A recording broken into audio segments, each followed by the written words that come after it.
Welcome to episode 30 of Both Down, the #1 Blood Bowl podcast. That takes a licking and keeps on ticking. Tick-tock, tick-tock. What does that mean? Ding. It means that we take a licking and we keep on ticking. So, who we are. I am Steve Kilowagi, and with me is Scott, or Scott Prime. Yep. And as you might notice, the podcast is a little late. It's very late. It's very late. It's all Steve's fault. Well, we were set to record one time, and then my brother-in-law passed away. Steve's fault. And then the next weekend, Scott had his kids. Steve's fault. Then we were going to record on that Monday, and then I got in a car wreck. So Steve's fault. Yeah, it's been fun. Don't forget, the Ultimate Warrior has passed away during this time. That's true. It's the sadder world that we live in. Without We've the had to Ultimate mourn Warrior. the Ultimate Warrior, Jim Hellwig. That was his name? Mm-hmm. I had on my Dwarf Giants team from Season 1 of the Dragonfire Blood Bowl League, Yeah. I had one of my Troll Slayers named, I think I spelled Jim Ghem, or maybe Gem, Okay. like a gem, a crystal, and his name was Hellwig. So he was a Troll Slayer. So he was crazy, seems like the like Ultimate Warrior running around, and Yeah. so Seems like if his name is Hellwig, you would think they would go a hell angle with him. well, he was part of. We're gonna talk about some wrestling here. Oh, just a little bit. He came in with Sting. Okay. He was, from what I recall memory wise, so somebody can check my facts, but If memory he serves. was part of a team called the Blade Runners, and his name was Rock, and Sting's name was Sting, and they were a tag team just for a little while down here in Mid-South locally. Okay. So I do remember them, and then they split up, and Sting went on to be Sting. Well, then this guy showed up down in World Class Championship Wrestling called the Dingo Warrior, and he had the armbands around his arms, and he wasn't there too long, but he was built big physique and stuff, and then he disappeared, and then from what I remember as a kid, it probably was only like 2 months, but it felt like a year. Suddenly this guy showed up called the Ultimate Warrior, armbands. I was like, I wonder if that's the same guy. Well, it's the same guy. So that's the metamorphosis of the character. That's cool. So, Anything Blood Bowl related happened since the last Blood Bowl podcast? I've lost some games on Fumble. Have you won some games in real life, though? I have.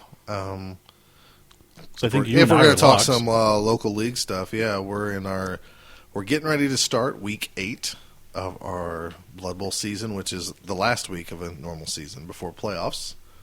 And Steve has wrapped up the Thorpe division with his Black Phoenix Ravagers. Black Phoenix Ravagers, the female Dark Elf team. Mm-hmm. He's already solidified actually a playoff bye in the first round. And I played the other night, just 2 nights ago, the first game of week 8, and I won, so that guaranteed me a spot in the playoffs in the Thorpe division as well. Good. And then over in the Roselle division, because since most people play 2 teams in our league, I've locked up first place in the Roselle division with a first round bye. With the Inevitable City Rampage, which is my Chaos team. Okay. Which is limping into the playoffs because Alan's Sylvanian Terror's vampire team just killed everybody. So Jeez. I don't know how I'm going to. So you could use the week off.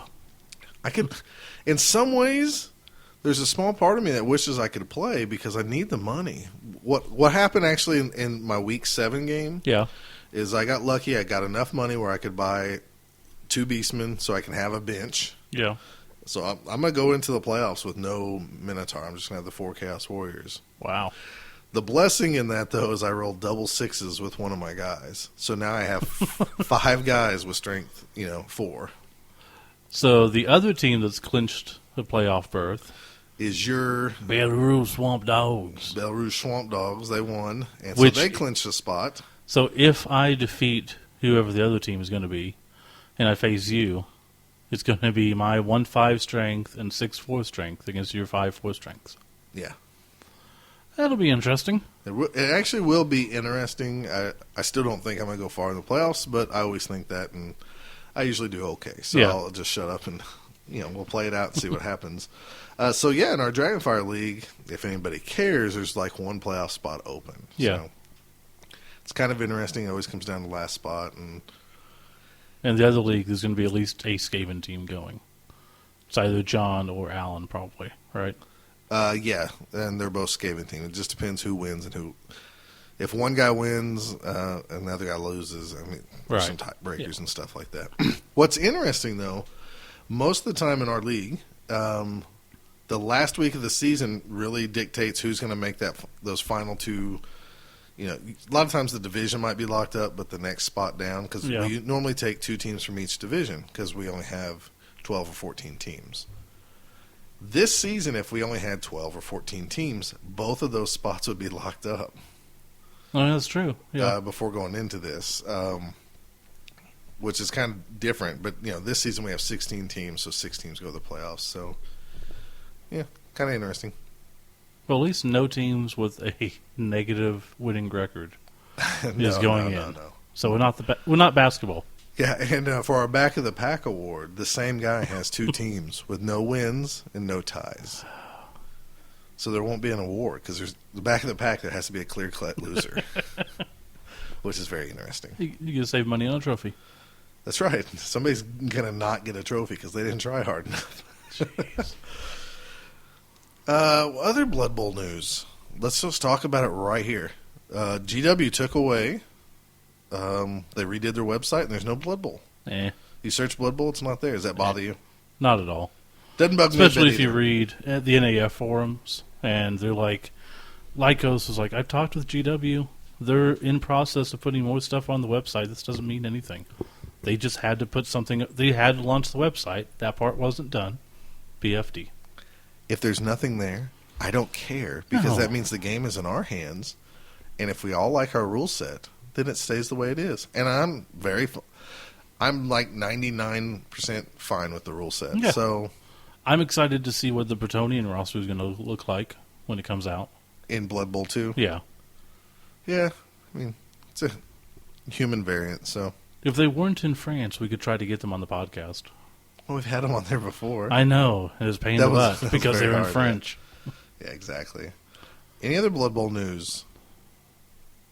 An expansion was announced for the card game. Right. But what's that called? Foul Play? I think so, yeah. Which is going to have Nurgle, Chaos Dwarves, and Goblins, right? As the 3 teams. So that's nice. Yeah, it's a fun game. It's a game we should play more, but... It is, but we don't. Well, that's because you don't like to play games. Steve's not a gamer. Really not. He plays games, but he won't just play any game.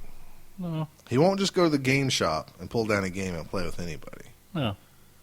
So, it makes life a little difficult here in the Ginger household because I guess I'm closer to a gamer than I want to admit. Right. I'm pretty sure your closet would attest to that. Yeah, I know. I cut comics, and I just keep coming home with games. Yes, you do. Came home with 2 games today. And there was 3 there I wanted. So I left 1 at the shop today. All right. Well, I guess that's it for the Pitter Patter. So, right. What we got this episode? We are going to take a step back into 2nd edition in our first segment, and we're going to talk about... Well, we'll explain it. We're going to talk about Makeweights. And It's I know a great name. You like that name? Yes. So we're going to talk about Makeweights in segment 1. Excuse me. The second segment we're going to do some league talk. And our discussion is like, We've had a situation come up in the league, and we're going to discuss how we're handling it and try to get some information from others as to how you would handle it. Exactly. There you So go. we'll just leave it like that. And then the last segment, we're talking about assembling Chaos Pact. This is a team that you have? Right. Yep. We're just going to... It's going to be kind of a fluffy segment on why I did what and what I've chosen. So that's what we got on agenda for today. Okay. Well, we'll go ahead and wrap this up and come back with segment number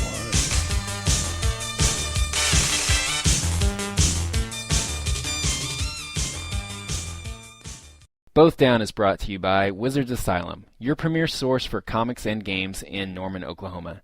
Check them out online at their new home, wizardsnorman.com.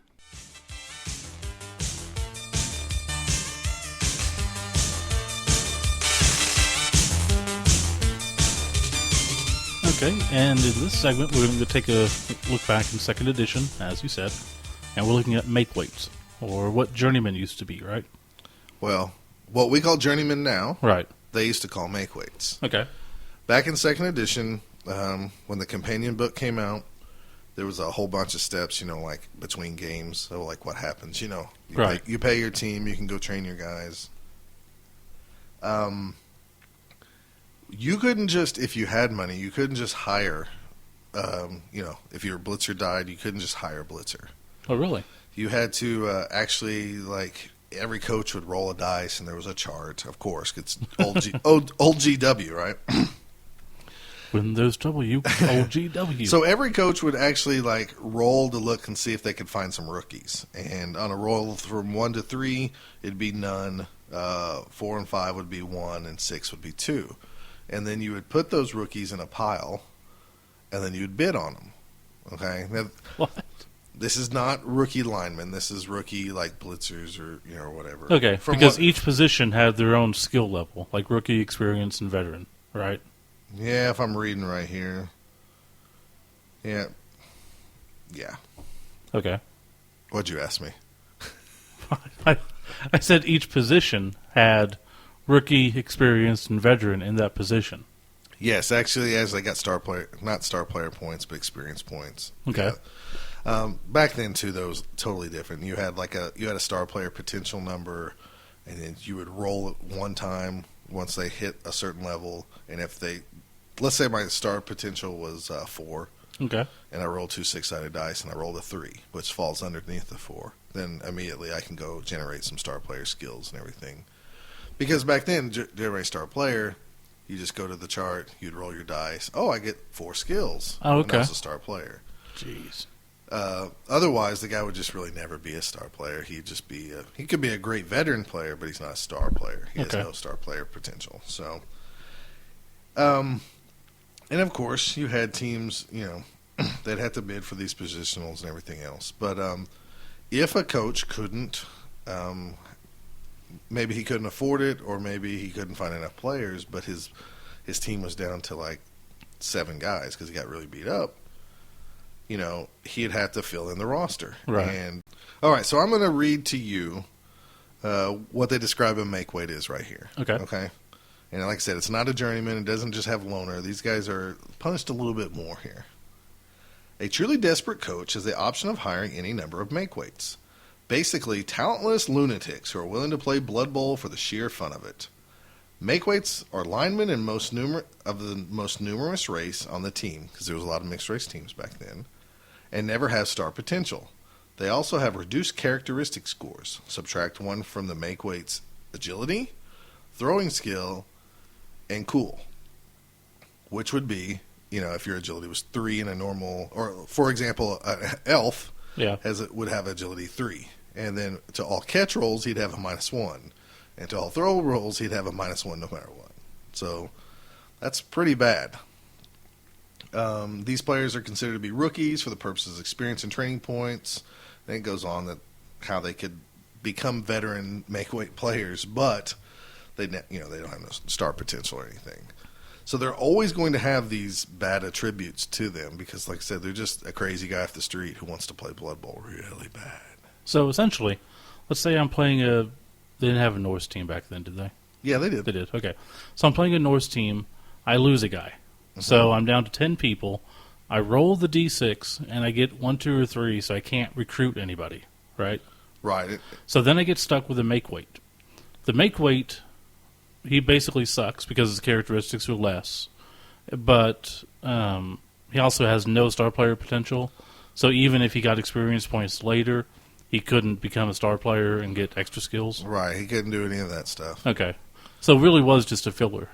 It really is a filler. And it's really a negative that you don't want to keep on your team. Now, I want to say that when you go recruit rookie players, every coach brings those to the table, and they actually have a bidding war over it. So if me and you had the same race, we could actually fight over a player. But we don't want to really get into that. We want to talk about the makeweights. So now, you're giving them for free, right? You do get them for free. And they actually stay on your roster. It's not just like for one game, right? Right. Okay. So they can stay on your roster until you can fill 11 players. Okay. Are they then immediately cut when you can fill 11? Or is it just a matter of... let's see. A coach can hire any number... This also says, after the bidding process, a coach can hire any number of rookie linemen after a match. These players are the basic race of a team. We all know that. Alternatively, a coach can hire any number of makeweights. This option is only option to a coach who cannot field 11 players in the next match. Okay. So once you have 11, you drop your makeweight. Okay, makes sense. Now, I bring this up and just to show the difference. Now you have a lot of people, because there's inducements. Back then there wasn't really inducements. Mm-hmm. But now you have a lot of people who, you hear the strategies. You take a halfling team, you just have 10 guys. You don't care as long as your treemen are well, because you're going to get all these inducements. Yeah. Or loners. Or we had a guy in our league who he could never get enough money to recoup his losses with his wood elf team, and he still won the league. Yeah. I think he had 1 or 2 journeymen on the championship team. Yeah, because he just couldn't afford to buy them, and really, why bother? It's an elf with a loner, big deal. Still an elf. Exactly. And I remember at the time, a lot of people in our league was saying it's not fair. And I was like, well, what do you want me to do? The rules are there. You're supposed to have a journeyman, right, to fill that roster spot. And they just didn't think that was fair because it didn't hurt them as much as like a loner goblin or a loner or journeyman, halfling. And I was like, but that's just what it is. I can test that maybe if it's not going to change, but if maybe they would have made the makeweights or the journeyman closer to the makeweights, people wouldn't want them as much. And give them like a negative to armor. Let's movement. just say they had the word loner, the skill loner, and they had the negative AG. There's not a lot of guys who would milk that for halflings with 2 strength and 2 agility. I don't put them on the line, but yeah, you're right. In our league, we kind of have it's actually in the league rules that if you have money and you can't field 11 guys, you need to buy somebody. Mm-hmm. That's unless you're specifically saving up for a position. Right, which actually, in the first opening segment I was talking about the Rampage, I had to make a choice. I had to either commit to buying a Minotaur with my money, and I'd had to wait a couple of games, or I had to say I'm going to go ahead and buy some other players. Mm-hmm. So, yeah, in our league, if you have 80,000 and you need 90 to get that Blitzer, you can say, from right now, I'm going to commit to buying that Blitzer until I get him. So that's kind of like a rule we have. But, back then they didn't have that. But I'm saying in leagues where they don't make you buy players. Right. And a lot of people take advantage of, like you said, it's an elf lineman. What do I care? Mm-hmm. It's a Skaven lineman. What do I care? Just someone I put on the line. They don't care if they die. They might not deal with it so much, or they might not like it so much if it was an AG -1. Mm-hmm. What was strength -1? Yeah, well, I think the AG is enough. Yeah, but to me, a journeyman's best use is just sticking him in front of somebody to get hit. Because I really don't care if they die, one bit. Now, if they were -1 strength, where they're automatically more likely going to get an advantage on me, and that's more likely going to get me out of the game, so it penalizes me because I'm going to have less players. Well, there's a big difference with a lineman with 4 agility, journeyman who can dodge out of the way and go set up a tackle zone somewhere, versus a guy with 3 agility. No, you're right. I mean, because that would at least make the elf coach either eat rerolls or fall down more often or something. I mean, it would punish. I'm just saying, if journeymen are supposed to punish, this might be a good addition. It's not going to change. No. Also, these were free guys versus a journeyman who does cost the team some team value. So yeah, it's true. There is a big difference. So, but that's how it used to be. It's pretty kind of crazy, but It's pretty neat. Different game back then, my friend. Different game. They also had, just since we're on the subject of this and I'm looking at the page, you could actually have more players than you're just 16. So you could have a true bench. You could have a true bench, and that's where your injured players would go, and you could mark them on the roster with a B because they're sitting on the bench. And you could move people basically like the NFL does, practice squad to main squad. That's what this is, and they had that too. As long as you could afford to pay everybody, you could do whatever you wanted. That's pretty neat. Okay, well, I guess that's kind of a short segment, but since you were talking about rules and what we had to do in our own league, then that actually leads in perfectly to our next segment. So we'll come back and discuss a problem that we're having in our league.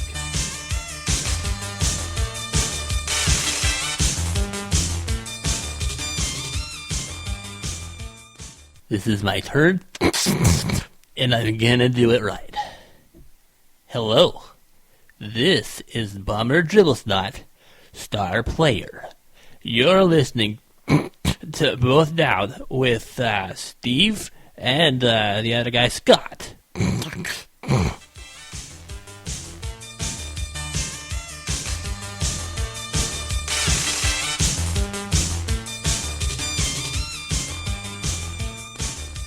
All right, welcome back to the next segment of Both Down. We're going to have some league talk tonight, and we actually have a problem? Conundrum. I almost said that, but I was like, I might mispronounce that, so I thought I would use just problem since that's a simple word. Okay. For us simple people. All right, so in our league, we are having some problems we have a set schedule, and obviously there's coaches. Most coaches have 2 teams, 1 in each division. Some coaches have 1 team. And our big problem is we are having some coaches who got busy with life, and they have to drop out, or maybe some of them even stop communicating. Yeah. So before we go any further... Which we haven't had before, really. We've never had... No, we really haven't. Even this season, we've had an instance where someone said they were going to meet up. One party came over to the house. The other party never showed. Never texted, never contacted. Right. It was just like, we should punish them somehow, but... So, before we even discuss what we've done, or maybe what we should do, I want to ask Steve a question. What is Blood Bowl to you? What type of game is Blood Bowl? You mean like a role-playing game? Sports game? Well, is it a sports game? Is it a tabletop game? Is it just a game? And you already answered my question by you saying... To me, it's definitely, with us, it's a role-playing sports tabletop game. Because the role-playing aspect is there because we have the league, we have the rivalries, we have the forum with the talk back and forth and stuff. Right, and that's exactly... Yeah. I love going to Blood Bowl tournaments. I have fun at those, but they're totally different. Yeah, absolutely. I mean, I try to bring the role-playing world to the tournaments. Mm-hmm. But when we run our leagues, and even when I had my league back in the 2nd edition, we tried to make it a role-playing game. Mm-hmm.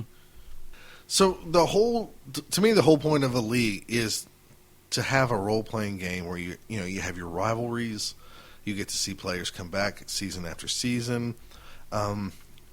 There's more to it than just a one-off. Not picking on the guys over at 3 Die Block, but they discuss their leagues all the time. Yeah. And every season they have different division names. Yeah.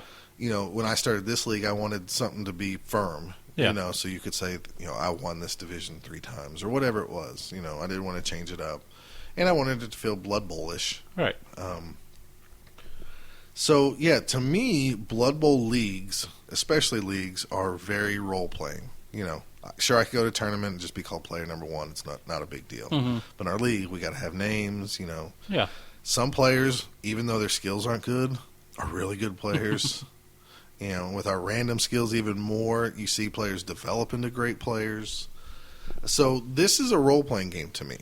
And when you play a role-playing game, and people can't show up. They have to work Saturday night or whatever. In the past, when I was in college, we role played without him. We tried to reschedule, but if we couldn't, that character would have a side mission on his own and disappear for a while, or he'd be captured, but he'd still be a part of the overall arcing story. So what do you do in a league when people don't communicate, people don't show up, and they might have valid reasons. I'm not here to bash anybody, but what do you do? And that's what I'm asking the fans of Both Down. What would you do if you were a commissioner? No, because we have had a suggestion of, one guy was like, well, you just kill all their players. No, we can't do that. Okay, what was another thing? We just thing make them said? leave. Okay, make them lose automatically, and they forfeit. Well, you don't want to do that because it messes with records and stuff.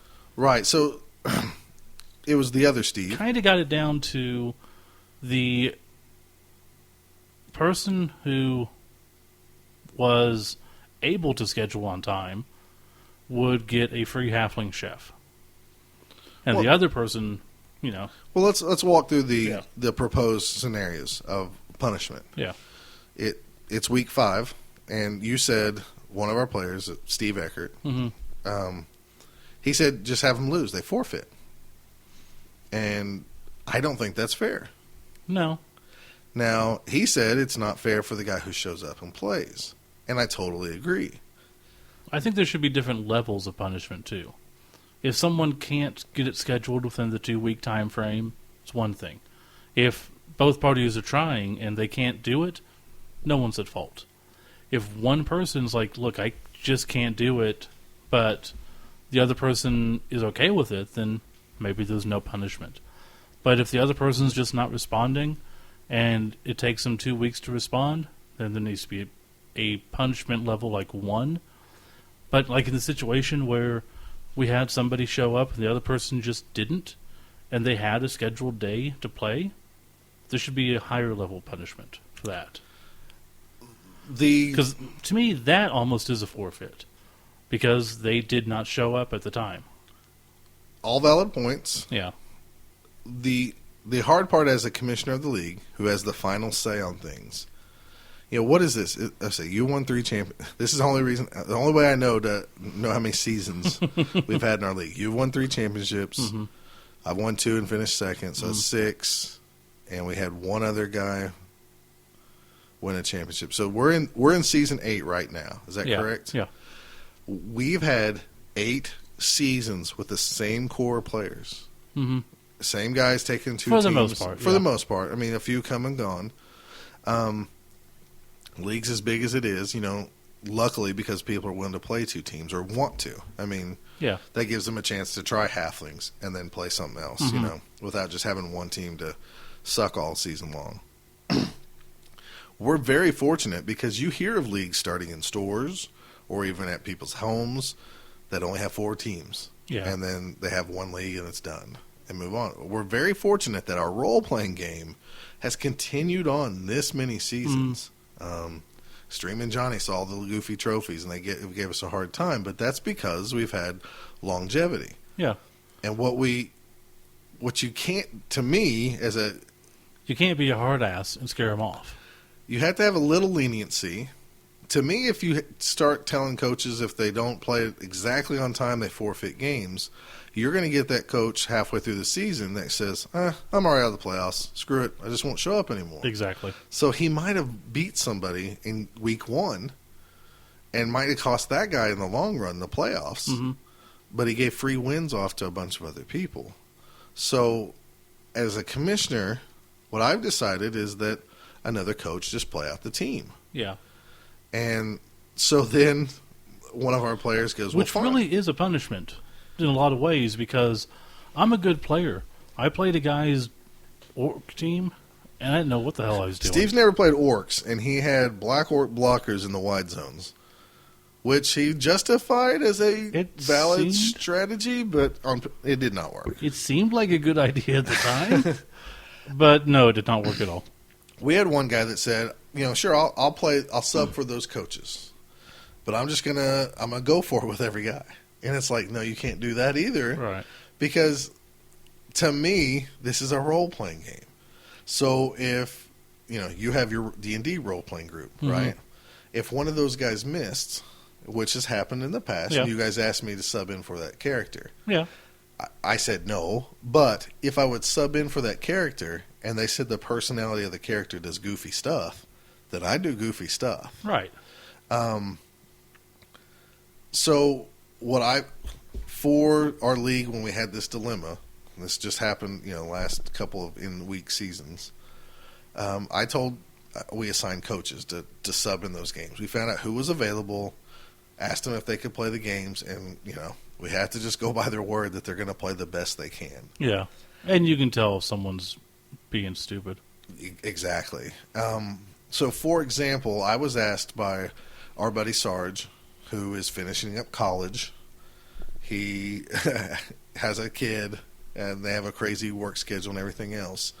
He's played all 8 seasons with us, and this is the first time he said, I got to go. He also had to go to a wedding in, Arkansas. Yeah. He's like, I don't want to hold up the week. Can you play my games? And he said, you or Steve played my games. I trust you guys. And he said, I even trust you guys to play it like I would play it. And you did. And so you got the elves beat up very bad, yet they still won. So I was here at the time to play the elves, his pro elf team, and we almost lost to Halfling because one wasn't used to his team. They got beat up, and he only has 11 players, and I won on the last play. Otherwise, and actually, the other guy, if he would have made one dodge roll, he would have won. Yeah. So that was a close game.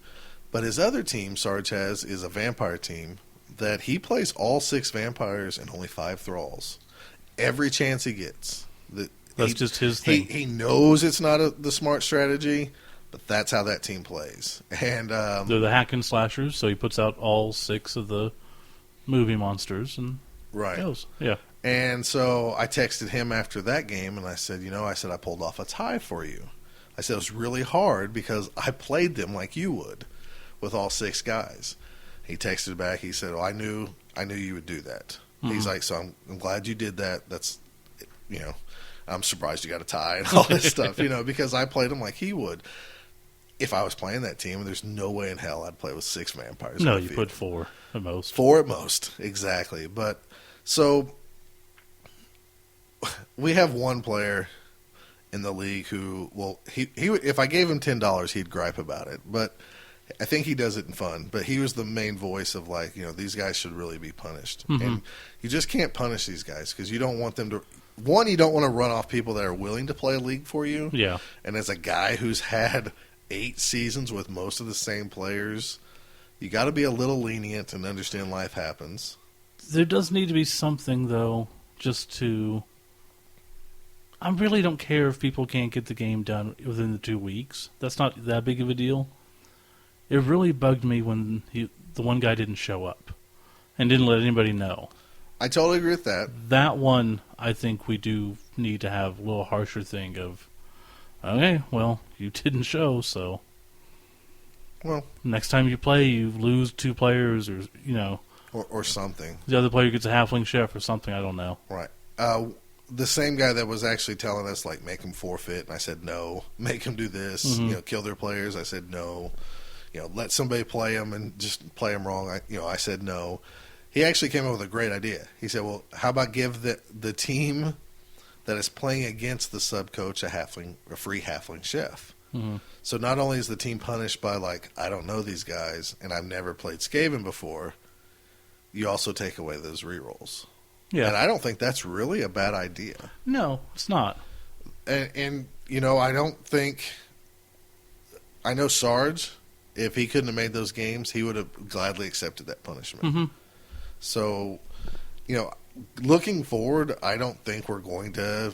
I'm sure we'll have this problem at some point, but we haven't had it up until now.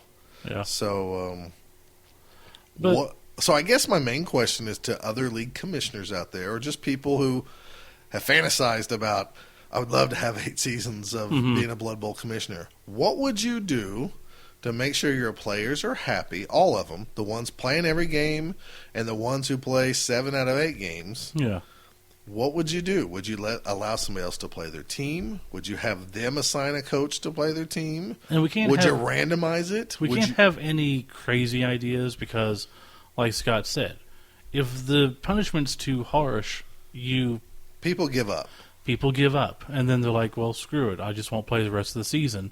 Then they won't play the next season, and then it's chaos at that point. Right, and going into week 8, a lot of our teams are out of the playoffs, but they're willing to play their games instead of just no showing. And I don't want it something to be. I don't even want to start the thing of, okay, if you don't show up, it's a 1-0 victory for the other guy. He gets 2 MVPs, because there's going to be a lot of guys at week 6. They're going to look at the playoffs and go, "Oh, I'm out of the playoff picture. Okay, you get buys for the rest." Yeah, of we the don't season. we don't allow any forfeit of any type, really. No, not at all. And I think we've had one forfeit before, and that guy was kind of asked to leave the league. Did he quit in mid-game, or? He wanted to. He did not. Oh, okay. But he actually quit. He didn't quit the league. He just said he's probably better off not playing. And at that time, I made a decision to hand off his team to somebody else for the rest of the season. Okay. So, and it happens. He's not coming back. So, and that's another decision I made. I mean, he's a good friend of mine. So, commissioners, league people, fantasizers, give us what's.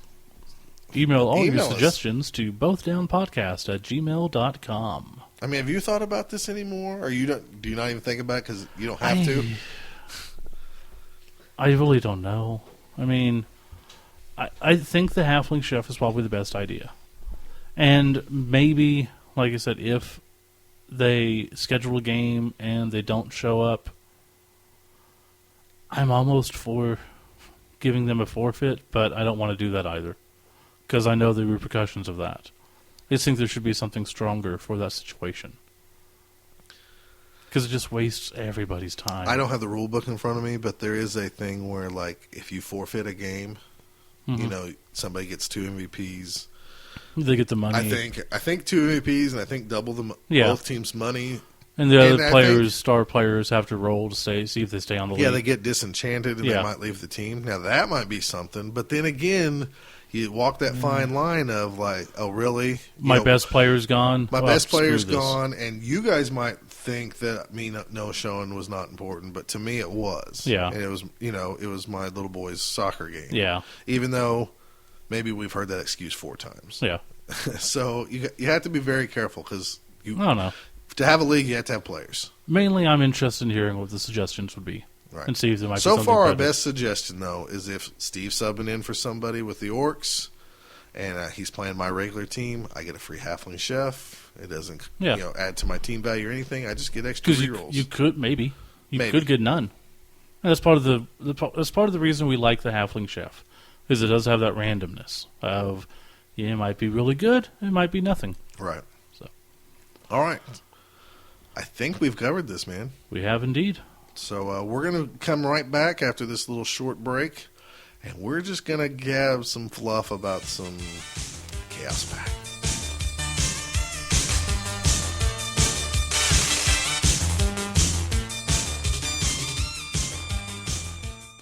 This is Torn Strongarm, thrower for the Middenheim Wolfpack. You're listening to Both Down with Steve Scott.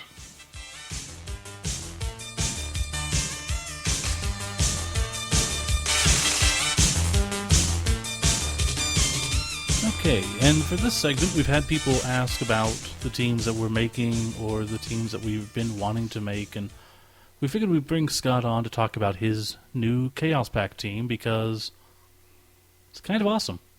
And it's kind of got a crap load of people in it. What did we say? It's kind of awesome? Yeah. What, you really think so? Yeah. Okay. All right, so I have like 25 people on my Ravagers team, and I thought that was a lot. Yeah, so I'm creating a Chaos Pact team. And, of course, being a second edition guy, the Chaos All-Stars come to mind. They were a Chaos Pact team that actually worked well together, and they got along, and they weren't punished because they, hated each other or didn't want to hand off the ball. That's supposed to be the fluff of why they were such well players, a good team together. And of course, they had Morgan Thorg, who was like supposedly the best ogre and all this stuff. So of course, I always have dreams of like, if I ever have a Chaos Pact team, I want it to be, kind of in that vein, because that's what I grew up playing. And so, now, really, this is a team that I've heard about you wanting to make for a couple of years now. Right. Maybe even longer. It's just always been like your dream team. Well, and it definitely started back when first found out, that other people play Blood Bowl in the world still. This was, I think around the time I was showing you the game. Yeah. Which was what now, 7 years ago, I think. At least.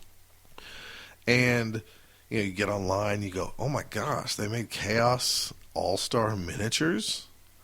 And I don't know the true story of it. I think at one time, I could be wrong, was it Tom or somebody associated with Impact or with the Chaos Cup? I don't know the true story, but I know that if you went to Chaos Cup, you got a miniature. Right. So there was a Grat Grigelson miniature, which was a Chaos All-Star. And it's going to be kind of odd talking about these miniatures since you don't have a visual reference. Most people have seen them. But it had the old classic. Most of them look like they were modified. Maybe the sculpts of second edition models to make a Chaos All-Star, like the Wormhound Grayscar model. Yeah. That was for not the Blution Berserkers, but some other team. Oh my gosh. Some second edition team. Arctic Crag Spiders. There you go. I knew you. I'm actually shocked you remember that. Is that really it? Yeah, that's right. I'm pretty sure that's right. It's like my favorite second edition. It's like that name. I love that name. I tried to get on Fumble. Somebody already had it. Of course. Yeah, when they did the Dice Kickstarter, I thought I could bring back a team. Yeah. I was like, oh gosh, I'd like to bring them back. I think you're right. I think it was the Arctic Crag Spiders, but his model, there's a Constrictor Adolescent model, which is the tentacle guy from the Chaos All-Stars. He's basically a Wormhound Grayskull model with a modified arm and a head. So, like the Snake Sanders figure, which is it's a human second edition lineman with, instead of a guy with a helmet, he has a snake head. So a lot of these are models or something. But they were given out at Chaos Cups every year. You could get this model and this model. And for the longest time, I remember them going for what I thought was absurd prices, $30 each and everything else. When was it? 2 years ago, maybe? I sold off a bunch of comics. I think so. And I'm not even going to talk about how much I paid for them, but I will say that I got every Chaos All-Star model I could. So, I got the Snake Saunders, Constrictor Adolescent, Duke Luther von Hawkfire, which was the thrower for Chaos All-Stars, the Galman Goreblade, Keth the Despised. There was, there was a whole bunch of them. Grat Grigelson, et cetera, et cetera. Jurgen Demon Feeder. I can't really say his name. Oh, okay. He's the alien-looking one. Oh, okay, yeah. The models. So I got all those. So then, slowly over the years, I've been getting other old second edition models that at one time I either owned or always wanted to own, like Wormhound Grayscar, the Frankenstein model, some of the trolls and minotaurs and stuff. Yeah. So, I thought this whole time about, I want to do a Chaos All-Star like team or a Chaos Pact team. It's like, do I do the classic Chaos All-Stars just by themselves? Or do I, do my own Chaos Pact team? At one point, I know this is going to sound ridiculous, through the comic shop when I was working, I ordered a whole bunch of single pack of the Chaos Warriors because I didn't want to keep buying just Chaos teams from Games Workshop, so I just bought the single figure because I was going to have a team with all the Chaos Marauders be the Chaos Warrior models. Okay? Yeah. And then I would have a miscellaneous Skaven, a miscellaneous Dark Elf, et cetera, for the Chaos Pack, all the other races. But all my Marauders were going to look like some type of Chaos Warrior. Well, that was before I actually got my hands on all the Chaos All-Star models. So then it was like, do I want to do 2 different Chaos Pact teams? And it's like, no, you're probably only maybe ever going to play the other one once or twice, or maybe in a league if it's still going on. So what do? You have all these models you want to use. You know, I don't know what I wanted to do. So how many models did you have at the time? Rough estimate for this one team. Okay, right now I'm at 35 models with this current team that I'm about to send off Current to the roster. painters. Okay. That I'm about to send off to the painter. I think 45 or 46 models. Because, and let me tell you why I have so many models. Please do. I obviously cut off all those Chaos Marauders that were going to be in Chaos Warrior armor. Yeah. And I was like, no, I'll just use one from each pose. Well, then I was looking at all the Chaos All-Star models, and then some of the second edition models I had, and I was like, I could just make this a whole second edition team. And I was like, I don't know. I don't know what I want to do. There's so many models. It'd be cool to have all these guys in different uniforms. And I thought, well, I can double up the numbers. You know, this guy can be in the armor, and then he gets a mutation, and then I can swap out the model. You know, think of all the options. So this was my grand project that, if you had like a tournament model that was the Were Rooster or whatever, I was like, he'd be perfect for the Chaos All-Stars. He's a misfit, or the Chaos Pact team. Yeah. Because he's a misfit. So I don't want to pay like $600 to get one Chaos Pact team made, and I wanted to kind of have some type of continuity. So the fluff behind my Chaos Pact team is that these guys hang out in a bar, and then the owner of the bar assembles his rowdy crew of a bunch of drunken misfits, and he sends them out there in the field. And they represent, So the owner is a retired Blood Bowl player, and he used to own it with a retired Blood Bowl coach. He could. I haven't really got that far. So it's like Sam Hain, Mal one. It's interesting that you say him being a coach, because he could. Because I had the old human coach model, from Impact Miniatures that has the 3 different heads. The guy wearing the derby and all those. Well, I just didn't want a human coach, bar owner or whatever. But I had an extra Spider Smith head. Now, if you're not familiar with the model, Spider Smith, he's the guy with 8 arms from the Chaos All-Star. He's available from Impact, I know that. And he comes with 2 heads. One head with his spider face, and the other head with a helmet on. So I used the classic helmet on the guy, Spider Smith. So I had this spider head sticking around with the fangs and the extra eyes. So that head wound up on my human coach body. So the coach / owner of the bar is this like spider face guy. Yeah. Which he looks mutated. So I thought that was perfect. And so my dream going to this bar thing is like, well, then I can't just have these Chaos Warriors hanging out. This is a bar. And I want it to be like a crazy bar. And I think you were in the conversation when I was talking about, it's like the guys from Hitman, the old DC comic Hitman series, where it was just a bunch of goons together. But when they worked together and they actually were on the same page, they played, they did well together. They also had their troubles. So I really wanted a demon named Bator. Which, we'll get into that in a second. So my team currently consists, and this is where it's going to stop, at 35 models. I have mostly second edition models. But since these guys are just Chaos Marauders, some ruffians from around the area, I've added some extra... not really extra races, but models that represent those races. So, like, I have a orc lineman that will, he's hanging out at the bar. And so if he's called upon, he can go play Blood Bowl. I have a second edition Chaos Dwarf. I don't have any use for him. I have the figure. So he's hanging out at the bar. He'll be represented on the field as a Chaos Marauder. He's Rhea Perlman. Some other... I have one elf cheerleader, I have one human cheerleader, and I have a chaos female cheerleader. So they're barflies at the bar that hang out, and he says, "Here's some pom poms. Go out there and cheer for the team. You can have free beer." So I have them. I have all the Chaos All-Star models. I also have just a Beastman model on the team. So he's just a guy hanging out at the bar, just like everybody else. I have no, I always called out that I wanted a Greaser Greer Grinder figure. Mm-hmm.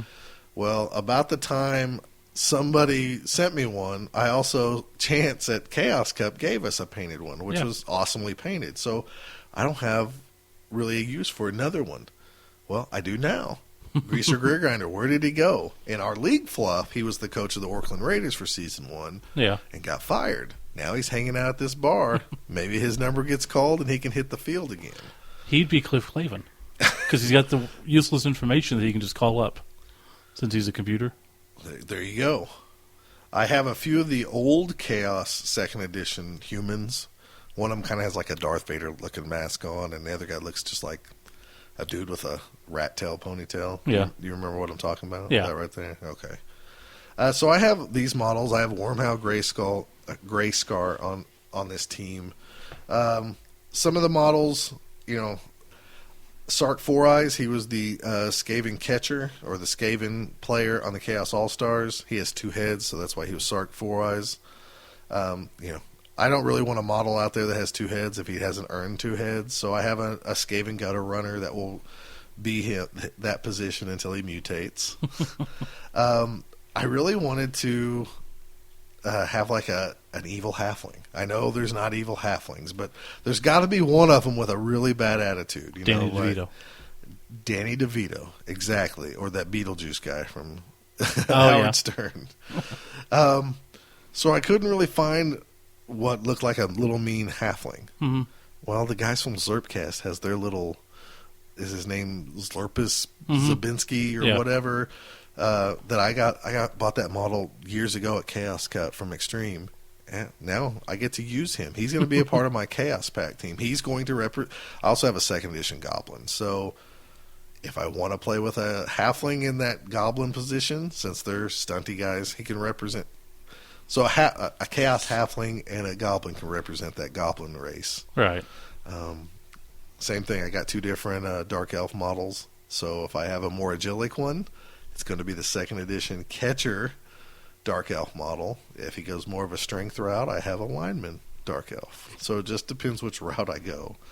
And I know this is really just crazy, but I cannot wait to get this team painted. I did plan on having like 2 or 3 different trolls to represent. Like if this troll dies, another one comes along. But realistically, I can use those trolls on my Goblin team, which I don't have painted yet. Yeah. So I tried to narrow it down. I have it narrowed down to 35 models. Well, at least for it's not one crazy. Team. Jeez. And I feel like I'm like, maybe I should add some of those other ones, but it's going to be so awesome because every guy, there's nobody on the team that looks the same. There's not one. So I can't wait to like take a picture when these are done. Mm-hmm. And just in my head, there's a picture in the, I believe it's the Star Players book from 2nd Edition where it shows the Chaos All-Stars kind of just standing there in like this team pose, like right before kickoff or right before the game. I love that picture. Of course, I love most of that artwork, but really love that picture because nobody looks the same. They're all different. They look like a ragtag bunch of guys. Mm-hmm. That's what my team's going to look like, and I cannot wait. So excited. So we're going to fully incorporate the Cheers theme into this, right? No, I don't know about that. Just going to call them Chairs? Is there 35 different Cheers characters? Probably. I'm sure there are. Was Whoopi Goldberg in that? No. Wow. I guess. I don't think so. I guess I just think that because she boned Ted Danson for a while, right? Yeah, she did. Okay, so the team name. Okay. Oh, gosh. I struggle with team names so bad because I want to make sure they're the right fit and the fluff. And it's stupid. It's stupid. And the mascot's even worse because I want to kind of find a similar logo that either I can modify or change or do my own. Okay. So since, we talked about these guys being like a bar, like in Hitman, I looked at the bar name in the Hitman comic. It was called Noonan's, it had some other type of name. It had like some little tagline, like the last bar or whatever. I can't remember exactly what it was. But we talked about it, and I think I think it was you that mentioned the character, or we talked about the character Baitor. Oh, yeah, it was me. And I think if I remember the conversation correctly, I said, I love that character. He was just so funny because all he said was, I am Baitor until Hitman and his buddy died. Spoiler alert. And Steve told me, he's like... He showed up in the comic Demon first, which is also written by Garth Ennis. And he became a Master of Hell at one point. So people had to call him Master Baitor. Right. And so... That was the whole joke. And that was worth it. So Hitman, I think, ended in the late 90s. Yeah, sounds maybe. right. It ran 60 issues, if I remember 68, correctly. I think. And I had them all at one point. I sold them off eventually. Loved that comic. Mm-hmm. I never got the Master Baitor inside joke that Steve told me. So here we are, at least 15 years later. He tells me something that I never, ever picked up on. He's like, yeah, he looked kind of like a... And I was like, oh, yeah, he does kind of look like one of those. And he does kind of have stuff coming out of him at times. Yeah, so I wikied Baitor, and they talked about... If you want to, it's Baytor. Yeah, and you can read about his powers, and I'm going to keep this all children-friendly Sure. this episode. Well, I don't know why, but okay. We've made it this far. Yeah. But yeah, so he is nothing but a penis joke. Mm-hmm. And I did not know that. So what I thought of is if I have Chaos Pact. Anyways, long story short, I like the name Baitor because he was the barkeep after Noonan died. Mm-hmm. And since I came up with this coach and everything, his name's Baitor. I think I'm going to spell it Baetor, but that's going to be like his bar, Baitor's bar or something. So I'm still struggling. What do I call this team? The Buccaneers? I even thought about maybe like there's in college there's the Baylor Bears, and Baitor is close to Baylor. The bell ends. Huh? The bell ends. Bell ends? Mm-hmm. What is a bell end? Everybody in England is laughing. Really? Remember my football team, fantasy football team, the Bell End Hogs? I didn't know that was some inside joke either. Yeah. What is? Same as the previous season, which was the Tallywhackers. Oh, okay. Is bell end It's a penis slang joke for penis. Too? Oh, okay. Mm-hmm. It's penis hogs? That was your team? It was penis. Because hog is slang for penis, too. Oh. Dude, you know a lot about penises. Every one of your characters in Call of Duty has some type of, penis slang. Willie, Johnson, Yes. Siobhan's. Yeah. It's pretty funny. Wow. I did not catch that. Yeah. That's really cool. Sorry, people in England. I didn't get it. I'm just a stupid American. So anyways, the bar's going to be called Baitor's, and I need some type of name. I was thinking bandits, since they're probably guys going in there just to kind of hit undercover and just get a drink without being bothered. Brigands, bullies. I saw brigands, butchers, because they could go Butchers. do some. They could be hired as hitmen, in the same vein as the Hitman comic. Assassins, which is kind of Thought about just calling them the Bears. Yeah. And to Gay Club. No, never mind. I think I'm not going to do that. Good call. Although that would be kind of unique, since I went through all this fluff about each guy's rugged and mean, and then Yeah. they're all Bears. Just slap leather on all of them. Give them a little facial hair. It's funny because the team colors is going to be white, black, and bronze. See? So it could work with your leather theme. Man, we're going in the wrong direction here. Trying to be fluffy. But if anybody has a suggestion about a group, like a bunch of dudes hanging out at a bar who's just a bunch of ruffians that play Blood Bowl, I am willing to take some suggestions for a mascot. Sounds good. I don't even know if I should call it like Baitor's Saloon. More and more I say Baitor out loud, It sounds bad. But when I write it down, it looks cool. Isn't that sad? The Baitor Beaters. Oh, the Baitor Beaters, yeah. No, that's awful. I know, but it works. No, that's awful, dude. Baitor. Was he a He-Man character? Baitor? Yeah. There was a B guy. He was Buzz Off. Yeah, that's right. I'm taking this, as I said, from kid-friendly to not kid-friendly. There's no character named Baitor. Okay. I always liked the toy when this masturbates. Who? Did you ever watch the movie The Toy? Oh, there was When a the guy. kid tried to buy Richard Pryor? No, I never seen that movie. Okay. Well, the kid, his name was Bates. So they had to call him Master Bates. All right. Well, I think this wraps up this segment.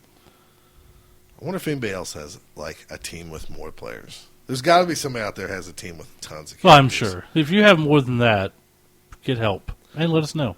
I'm just very glad I don't have to paint this.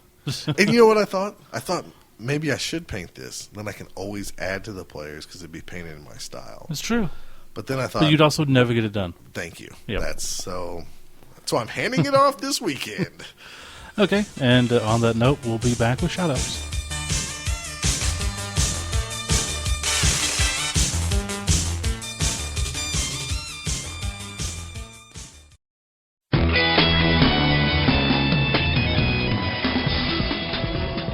Hi everybody, I'm Snobb Costas, beat writer for the Long Island Blood Bowl League, here with another Did You Know, featuring some of the most interesting stories of history in the Blood Bowl universe. Today, a scandal that rocked the Blood Bowl world that didn't involve secret weapons. Teams are always looking for an edge, whether it be performance-enhancing drugs, bribing officials, mini chainsaws, or even hiring wizards. But Did you know? not all teams resort to in-game tactics to get the advantage. The Scarcrag Snivelers, a goblin team, had a fierce rivalry going with the Lowdown Rats. They had tried a number of underhanded tricks to get the advantage over their hated opponents, including recording Rats' practices, having their players solicit the Rats' cheerleaders, and even paying a halfling chef to poison the Rats' food before a game. But none of these tactics compared with what came to be known as Coachgate. Sniveler's coach, Nuff Said, ordered his assistants to kidnap the Rats' head coach, Claus Chutney, ahead of the 2452 Blood Bowl. When Said got a hold of the Skaven coach, he locked him in a cell beneath the Snivelers' stadium and demanded that Claus reveal his playbook. Chutney refused to cooperate. Despite the 6 months before the Blood Bowl and plenty of time to break down the Skaven leader, Said couldn't break him. He tried water torture, pulling out finger claws, threatening his family, and even resorted to singing the orc opera My Dead Lady. Nothing seemed to work. About 5 days before the Blood Bowl, Chutney was able to convince a goblin guard that he had died. When the goblin came in, he knocked the guard out and snuck topside. There, he found the door to Said's office open and found the goblin's own playbook. Chutney grabbed it and snuck back down into his cell to read it. A day later, Said realized he'd be exposed for rat napping if he still held the Skaven when the tournament started, so he let Chutney go. Sure enough, the Snivelers faced the Rats in the first game of the tournament. The Rats won the game 9-0, with the Skaven seeming having an answer for every move the Goblins made. Said noticed that Chutney was holding his playbook and complained to the referees, but since the refs couldn't read, they had no choice but to dismiss the charge. So now you know what I know. This is Snobb Costas.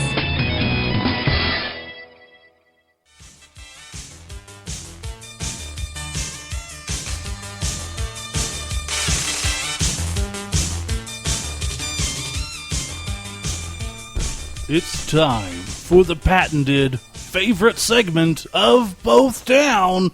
It's Shout-outs. totally not what I expected. Okay. Oh, I was supposed to go, shout-out! Yeah. It's kind of Dang it. You threw me off guard because I didn't expect you to be, like, professional. I'm never professional. Mr. Radio Guy. Mr. Radio Guy. Today. Welcome, everybody! Is that how you do that? Hey, everybody. That's different if you want morning radio or Sunday. We'll sell you the whole seat, but you only need the edge. Right. 105.3, the edge. Would you stop? All right. Okay. What you got? Shoutouts. Shout-outs! Okay. First off, Anthony Cutting from Australia. Yeah, what does that guy want? I haven't replied to his email yet. Well, So I'm just letting him know. Anthony, we're going to reply right here on the air now. Why don't you reply to him right now? Okay, let's see. just catching up on some episodes because he's behind. He's a big fan. See, he's behind too. But that's true. So we're giving him more time. He's talking about a critter ball idea. This is Anthony's fault that we're late, actually. We didn't want to really tell Right. everybody, but That's he true. is behind, so we thought we'd let him catch up. That makes sense. We're nice like that. Yeah. He mentioned a Mogwai ball. Every time it comes to rest on the ground, there's a chance it falls into a puddle, so you could create a new ball. I think someone kind of mentioned that. But gremlins are treated like a ball, blah, blah, blah, blah, blah, blah. So it's more Critter Bowl ideas. Yeah. Awesome. It is cool, though. Yeah, keep them coming. And he does use gang rape in the email, so points for that. He probably doesn't like his shout-out now, live on the air. I don't know. Hopefully he does, because it's kind of awesome. The Gremlins take the distraction of a touchdown or halftime to escape, where it is rumored that they went on to gang rape many a goblin, and thus Snotlings came about. So that's where we got Snotlings. Mm-hmm. Makes sense. But yeah, anyone else that we haven't replied to yet, we've been behind. I've had stuff happen. Oh, and also, Dennis Bolin has mentioned that over on Talk Fantasy Football, they're doing some sort of Kickstarter-like campaign where they're selling teams from the North American Team Championship to fund the next one. I don't know any more than that. You don't know if there's Skaven teams or Underworld teams? I don't know any more than that because I haven't checked yet. So go to Talk Fantasy Football, look at, I assume, the for sale page. Well, or what's Dennis Bolin's real name? Or, not real name, that would but be his online name. Deluni Shaman. Deluni Shaman. Yeah. So contact him. I guess I can give a shout out even though it hasn't happened yet. But it will have Future happened. shout-outs. It will have happened already once this is out. Okay. So I'm going to just shout out all the guys from Austin. Yeah. I actually going to Rot Cup without me. yeah. I'm going. You didn't want me to go. Not true. No, I was actually going to go, but then the car wreck happened, and I got to go get new glasses this weekend and get stuff set up for rental car and everything. So I'm going to be making the trip almost alone. Yeah. Michael Luce is helping out. Yeah, big time. But I guess I'm going to go ahead and give a shout out to all the guys down in Austin, all my buddies. And we had a great time this weekend. Even this last weekend, even though it hasn't happened yet. Well, Yeah. And maybe not. Maybe We'll record you talking about it on your way back, Will we? I guess, for next I episode. might be mad. by Maybe. then.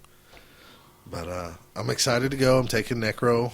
And I cheated because I asked Matt Vanderby advice. You can't ask Matt every time you have a team. Well, here's the problem. I'm not scared anymore to ask people, like, if they're really good with a team, like, hey, you mind helping me out? I've never played this team before. And most Blood Bowl people go, sure, no problem. You know, what's your style? Or, you know, this is my style. Here's what I recommend. Matt Vanderbee's so ranked so high in so many races here in the U.S. I'm not going to, like, email somebody from, like, Afghanistan or Russia that plays Blood Bowl. So I threw out 2 countries there that's highly unlikely that they play Blood Bowl. So Okay. nobody would get offended and send me an email like, you always can send me an email. I'm just in Germany. You know. So I say something about Mexico and you get mad, but you can call out 2 countries. I didn't call them out. They just don't play Blood Bowl. Okay. Mexico might. Okay. They might not. Okay. So, yeah, I emailed him again. And I actually prefaced it by like, hey. Apologizing that I'm bugging you so often every time I create a team. No, I said, I need some advice if you don't mind. And I also will be contacting you again in about 6 months when I go to Chaos Cup. And we need to buy him a crutch. Why? Because you're using him as your crutch. Yeah, I am. It's called learning from somebody that's smart. Teacher, can you do the homework for me? I just want to make sure I do the best job I can. No, I didn't say do the homework for me. Just look Give it me over some and tell me advice. where. Okay. The team, the skills that he picked and mine were about 80% the same. So, meh. Did you change the other 20%? Yes. Yeah. Yeah. Why would I not? The guy's a good player. So I'm going to listen I'm to him. just saying. You learn from people. And since I can't sit and watch and get beat by Matt Vanderby, I can ask his advice, and there's nothing wrong with that. I've played him once and I beat him. You could just ask me. I don't know what the big fuss is. Hey, I beat Brian Mitchell. I played him once at Chaos Cup, and I beat him, and he has like 7 banners or whatever in the big house, so it's not like a big deal. Not lately. Dang it! That's all I got. That's all I got playing against the North guys in Blood Bowl. I beat Jonas, who finished. Like, that's true. I beat him, the night before Chaos Cup. Yeah. I'm always going to remember that. No, I mean, I think more people, if you're kind of stumbling with a team that you've never played before, just reach ask out to Vanderby. No, don't ask everybody. Vanderby. Email Vanderby. In fact, we'll go ahead and give you his email that address is not right true. now.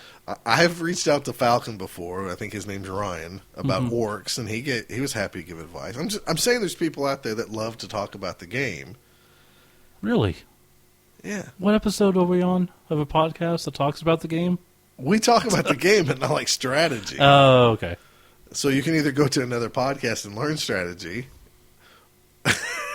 or you can just go to one of the sources of somebody that's a good player that doesn't mind giving back. Okay. So use these sources is what I'm saying. So shout out to Matt Vanderby. Okay. How about that? That works. And all my boys at Rock Cup. Okay. I'm kind of excited. Anything else? I'm excited about Rock Cup. Good. I hope you do well. Because they have like some miscellaneous random rules. Yeah. Where random people can get like hideous appearance or foul appearance or something like that. They get the Well, Nerdle you got Frog. both of those covered already. Wow, thanks. Mm-hmm. Hey, you ever thought about being a superhero so you can wear a mask? Boom. Why would you say such hurtful things? Hey, Johnny already said I'm the pretty one on his podcast. That was sad. It's kind of scary. That means he would go for me first. Yep. In a dire situation. Well, in any situation. Yeah. He's got the Humpties for me. Well, from what I hear, the Humpty dance is your chance to do the hump. Do the hump? Do the Humpty hump.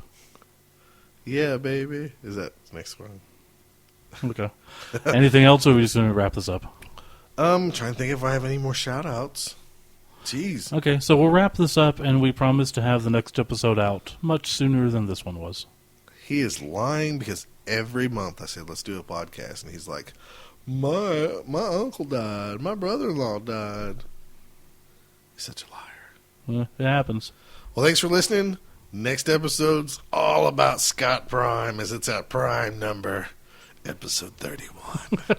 Prime episode. I'm just going to talk about anything I want to. Just Starscream. You're not even going to talk about Starscream. You're just going to be doing Starscream impressions. Yeah. Megatron? Megatron! Wait. I still function. Wanna bet? And he lets him go. Name that movie. Name that movie.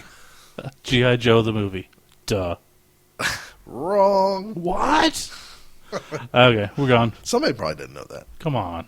All right. We're out of here. See ya.